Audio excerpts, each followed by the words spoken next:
Okay, so firstly, I just want to know about the press conference आज आप लोगों ने बुलाया है media person. Tell us something about the context of the press conference and then हम अपने सवाल जो चालू करेंगे. ओके तो जैसे कि आप लोगों को पता है कि दिल्ली में मैं जब गई थी 29 को कॉन्ग्रेचुलेशंस करने के लिए कि 33% आरक्षण पास हुआ था, तो उसके लिए और अपना खड़गे जी को कॉन्ग्रेचुलेशंस करने के लिए गई थी. और जैसे गेट पे दरवाज़ा बंद कर दिया गया और मेरे ऊपर हमला कराया गया और मेरे पापा को भी मारा गया, और जिसकी वजह से मेरे पापा मतलब लाइक अभी तक उस सदमे से, इनफैक्ट मैं भी उस सदमे से नहीं निकल पाई हूँ. तो मैंने पहले भी मीडिया में बोला था कि मैं 2-3 दिन का वेट करूँगी, तो मैंने वेट किया. मुझे लगा था शायद अब पार्टी की तरफ से कुछ आएगा या अब मुझे कोई एक रिप्लाई तो आएगा, बट कुछ भी रिप्लाई नहीं आया गया. तो फिर अभी मैंने डिसाइड किया है कि अभी मुझे इस चीज़ पे एक्शन लेना चाहिए, क्योंकि ये गलत है. ये मतलब मेरे साथ नहीं हुआ, ये मतलब हर देश की बेटी के साथ हुआ है जो मतलब लाइक आगे बढ़ना चाहती है या आपकी अपने हक की लड़ाई लड़ना चाहती है. तो उस चीज़ पे मैंने अपना मैंने कार्रवाई की है, जिसकी वजह से मैंने अभी 1-2 दिन हुए हैं शायद हम लोगों को हमने ये भेजा है, क्योंकि मुझे इस चीज़ पे अब मैं चुप नहीं बैठूंगी, क्योंकि जब मैं गलत नहीं हूँ तो मैं गलत सहूँगी भी नहीं.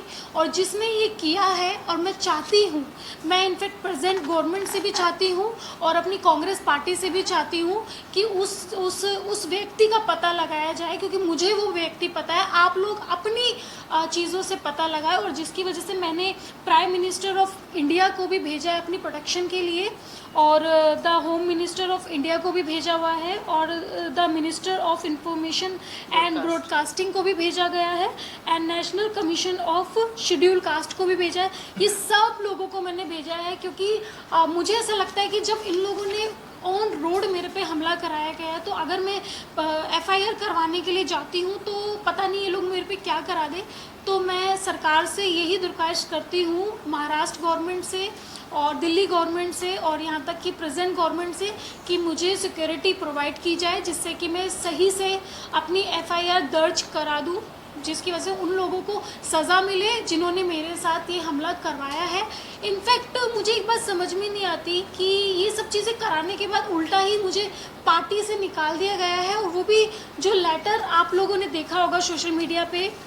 मैं बताना चाहती हूँ सबको कि वो एक फेक लेटर है, वो झूठ लेटर है, जिस पे जो साइन आ रहा है श्याम किशोर शुक्ला जी, वो एक्स MLA है और इसके अनुशासन समिति के सदस्य हैं. तो पहला रूल तो ये होता है कि कोई एक्स MLA किसी एक्स MLA कैंडिडेट को निष्कासित नहीं कर सकता, उसको हक नहीं होता है. मुझे अगर कोई निष्कासित करेगा, वो करेगा स्टेट प्रेसिडेंट, तो उनको कोई हक नहीं बनता है. और दूसरी चीज़, उन लोगों ने क्या किया कि एक लेटर पे बैक डेट की एंट्री डाल के मुझे निलंबित कर दिया गया है.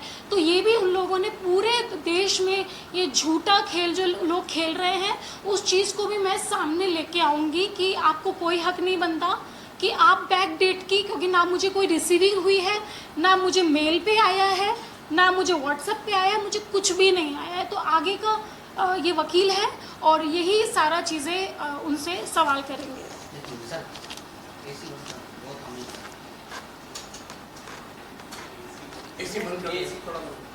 नहीं, एक्चुअली ऐसी नहीं है, वो मोटर का है.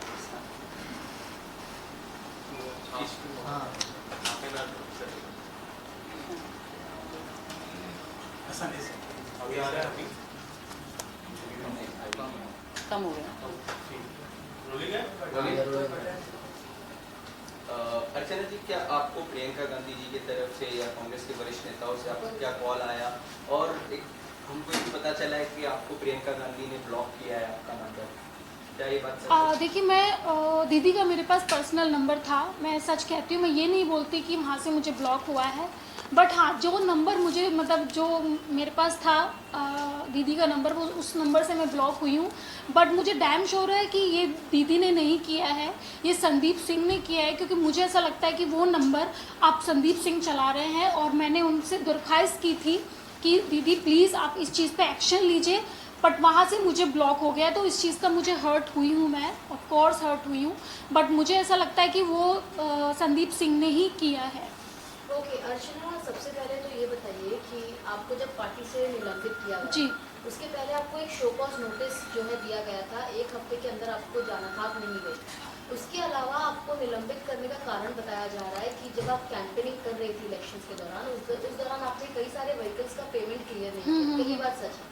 इस बारे में पहले बताएं। पहली बात तो मैं ये बताना चाहती हूँ कि 1 हफ्ता पहले नोटिस आता है, मेरे पास कोई नोटिस नहीं आया, ना मुझे मेल पे आया, ना मुझे व्हाट्सएप पे आया, ना मुझे किसी भी चीज़ पे नहीं, कोई भी नोटिस नहीं आया। और दूसरी चीज़, जो ये आप लेटर देख रहे हो, मैं पहले भी बता चुकी हूँ, ये बैक डेट का ही उन्होंने डाल के निलंबित कर दिया गया था, क्योंकि मेरे को पार्टी से हटाने का सिर्फ जो जिम्मा जिसे कहते हैं वो प्रदेश अध्यक्ष पे है, और उस टाइम पे प्रदेश अध्यक्ष कोई और थे, उनके मतलब उनके तहत ये लेटर पास नहीं हुआ है। दूसरा क्वेश्चन जो था कि मैंने जब इलेक्शन में लड़ा था, मैंने पैसे नहीं लिए थे, वो तो मैं अपनी लीगल टीम से बताऊंगी जब मेरी बैंक की पूरी स्टेटमेंट आएगी कि मेरे बैंक के पैसे किन किन लोगों ने खाए हैं। जो राजस्थान से कुछ लोग आए थे मेरे इलेक्शन में ही, उन लोगों को ही मैंने पैसे दे दिए, क्योंकि उन्होंने मुझे ये झूठ बोला था कि आप हमको पैसे दे दीजिए, हम आपका पूरा इलेक्शन मैनेज करते हैं। तो वो तो मेरी बैंक स्टेटमेंट ही तय करेगी कि मैंने किस किस को पैसे दिए। तो ये झूठा इल्ज़ाम लगाना आप किसी लड़की पे छोड़िए। और तीसरी चीज़, जो गाड़ी की पेमेंट के बोल रहे कि गाड़ी का पेमेंट मैंने नहीं दिया है, आज भी गाड़ी की पूरी पेमेंट की रिसिप्ट मेरे पास है। और चुनाव में एक किताब लिखी जो कॉपी होती है जिसमें आपको सारे बिल्स भरने होते हैं, तो उसमें वो बिल भरे हुए हैं, तो मेरे पास सारे सबूत हैं, और उसके लिए मेरे जो वकील हैं वो ही उनको इसका जवाब देंगे। सोहेल जी, लीगल टर्म्स पे जो आपने अभी शिकायत की है पीएम नरेंद्र मोदी जी से लेकर के महाराष्ट्र के सीएम तक और पुलिस कमिश्नर को, तो क्या लीगल टर्म्स में आपने सेक्शन के तहत आप करने वाले हो आगे? देखिए, हमने तो सबसे पहले अर्चना की तरफ से एक पुलिस कंप्लेंट डाली है दिल्ली पुलिस को। यह जो अर्चना ने आपको अभी दिखाया है पुलिस कंप्लेंट, जिसमें जो इंसिडेंट हुआ था इनके साथ 29/9 का जो इंसिडेंट था, हमने पूरा नरेट किया है। हमने honourable prime minister of India से लेके जितने भी दिल्ली के अधिकारी है, सबको हमने ये कंप्लेंट लिखी है, जो अर्चना की तरफ से लिखी है कंप्लेंट, क्या क्या हुआ है। क्योंकि उस दिन के बाद से अभी तक इनको कुछ इंसाफ नहीं मिला था, कुछ चीज़ें इनके साथ हुई नहीं थी, ये भी काफ़ी डिस्टर्ब चल रही थी जो इंसिडेंट इनके साथ हुआ था। तो उसके बाद जब ये हमारे पास आई और उन्होंने हमको बताया कि ये सब चीज़ें हुई है, तो हमने एज इट इज़ जो स्टोरी थी, इनकी पूरी स्टोरी नरेट करके हमने यूनियन ऑफ इंडिया के जितने भी है, पुलिस कमिश्नर ऑफ दिल्ली से लेके प्राइम मिनिस्टर ऑफ इंडिया से लेके सबको हमने ये एक कंप्लेंट लिखा है और जो उन्होंने डिस्पैच किया है। क्योंकि ये इंसिडेंट दिल्ली में हुआ था, तो इसीलिए हमने ये पूरा दिल्ली पुलिस को लिखा हुआ है। इंसिडेंट के हिसाब से एक एक चीज़ जो हुई है इनके साथ, जो उन्होंने कहा है, हमने पूरा ये दिल्ली पुलिस को लिखा के एक एक चीज़, इनकी जो चीज़ है, जो सच्चाई है, जो इनके साथ हुआ है और होने के बाद जो आरोपी है उन पर एक्शन नहीं हुआ है, हमने पूरा ये लिखा था। अब ये लिखने के बाद इसको हो गया है 2 दिन, हमने 9 अक्टूबर को लिखा है सबको, सब जितने भी जो अथॉरिटीज़ है, गवर्नमेंट अथॉरिटीज़, पुलिस अथॉरिटीज़ को लिखा है। उसके बाद बट एक जो सबसे इम्पोर्टेंट जो सवाल आता है कि अर्चना जो आज बॉम्बे में है, उनको यहाँ पे भी काफ़ी थ्रेट्स आ रहे हैं, चीज़ें इनको हो रही हैं कि कंप्लेंट नहीं कर रहे हैं, जो भी इनको आ रहे हैं, ये यहाँ से दिल्ली तक अपना स्टेटमेंट रिकॉर्ड करने जाएंगी कैसे, 1। एंड सेकेंड थिंग है कि ये स्टेटमेंट रिकॉर्ड करने के बाद एफआईआर कैसे कराएंगी, क्योंकि यहाँ से वहाँ तक का जाने का इनको लगता है कि इनको थ्रेट टू लाइफ है। तो इसलिए हमने ये आज एक कंप्लेंट आप देखेंगे, आज हमने जो प्रॉपर लीगल हमारे पूरे गवर्नमेंट को, महाराष्ट्र के सीएम से लेके ऑनरेबल पीएम तक लिखा है, और मुंबई पुलिस कमिश्नर को भी हमने ये लिखा है कंप्लेंट कि हमारी जो क्लाइंट है अर्चना, उनको ट्रैवल करना है दिल्ली, तो आप प्लीज हमें पुलिस प्रोटेक्शन दें, जिसको बोलते हैं ट्रांजिट प्रोटेक्शन। हमने इनका ट्रांजिट प्रोटेक्शन मांगा है कि यहाँ से जब तक दिल्ली लैंड नहीं होते हैं, और दिल्ली लैंड होने के बाद जब तक इनका स्टेटमेंट रिकॉर्ड नहीं होता है, इनको पूरी पुलिस प्रोटेक्शन देना चाहिए। क्योंकि ये कोई आम कंप्लेंट नहीं है, ये बहुत ही बड़ी चीज़ है जो उन्होंने सब स्टेटमेंट में दिया है। तो ये चीज़ के लिए इनको हमने फुल प्रोटेक्शन मांगा है, जिनके लिए आज ये यहाँ पे भी बैठी हैं, क्योंकि हमने ये सबसे, आप देखेंगे, सबसे हमने प्रोटेक्शन मांगा है कि आप इनको प्रोटेक्शन दिए, और एक एज पर लॉ के लिए जो कार्रवाई होना चाहिए एज पर लॉ, ये जाए वहाँ पे दिल्ली में अपना स्टेटमेंट रिकॉर्ड करे, और रिकॉर्ड करने के बाद जो पुलिस जैसे एज पर लॉ अपनी जो कार्रवाई करे वो करे। तो हमको सबसे इंपॉर्टेंट है इनकी प्रोटेक्शन, जो हमने आज मांगी है। ये लेटर। और आपने मुंबई पुलिस से क्या आपने दरखास्त की है? हमने मुंबई पुलिस से लेके कमिश्नर ऑफ पुलिस जिसको पावर है और चीफ मिनिस्टर ऑफ महाराष्ट्र को भी हमने लिखा है इसके अंदर कि हमारे जो क्लाइंट है उन्होंने एक कंप्लेंट किया है दिल्ली पुलिस के आगे, दिल्ली पुलिस में कंप्लेंट किया है अगेंस्ट जो इंसिडेंट हुआ है। तो हमने स्पेशल रिक्वेस्ट किया है कि इन्हें सिक्योरिटी प्रोवाइड की जाए यहाँ से लेके दिल्ली जाने की, ये स्पेशल हमारा है। अर्चना, मैं आपसे जानना जी। चाहूँगी, 33% रिजर्वेशन महिलाओं को मिलता है। आप एक महिला होने के नाते, एक सेलिब्रिटी होने के नाते आप जाते हैं कॉन्ग्रेचुलेट करने, एकाएक महिलाओं में ऐसा क्या गुस्सा भड़क गया कि वो आप पर ऐसे टूट पड़ी, और किस प्रकार आपके पिताजी तक को जो है वहाँ पर मैं देख रही थी काफ़ी खराब विजुअल्स, आपको ड्रैग किया जा रहा है, आप वहाँ से भाग रही हैं, जो भी है, क्या हुआ था? एकाएक ऐसा क्या बोल दिया आपने, या फिर क्या हो गया कि वो सभी ऐसे भड़के थे? वो चीज़ें आपको सीसीटीवी फुटेज में दिखेंगी। जब कांग्रेस कार्यालय के बाहर 4 सीसीटीवी फुटेज लगे हुए हैं, और जब मैं एफआईआर करूंगी तो of course police CCTV footage मांगेगी।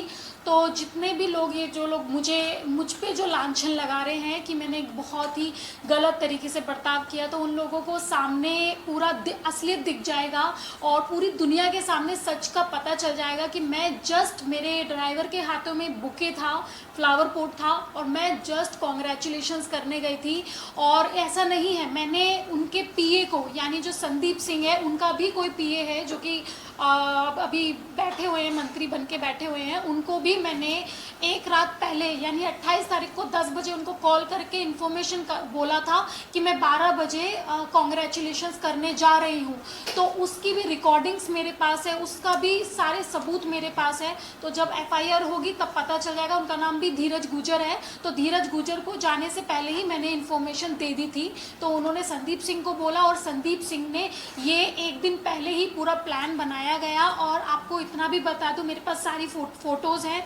जो बसेस आई थी वो लखनऊ से और बरेली से आई हुई थी, उसमें महिलाएं भर भर के आई हुई थी, क्योंकि दिल्ली में ये सब चीज़ें कहते हैं कि क्योंकि वो राष्ट्रीय लेवल पे चला जाता। तो इन लोगों ने मतलब यूपी से यानी लखनऊ से गाड़ियां भर भर के औरतें बुलवाई थी मेरे पे हमला करवाने के लिए।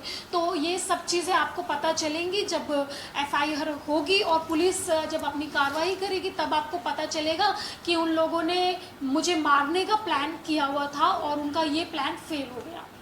अच्छा,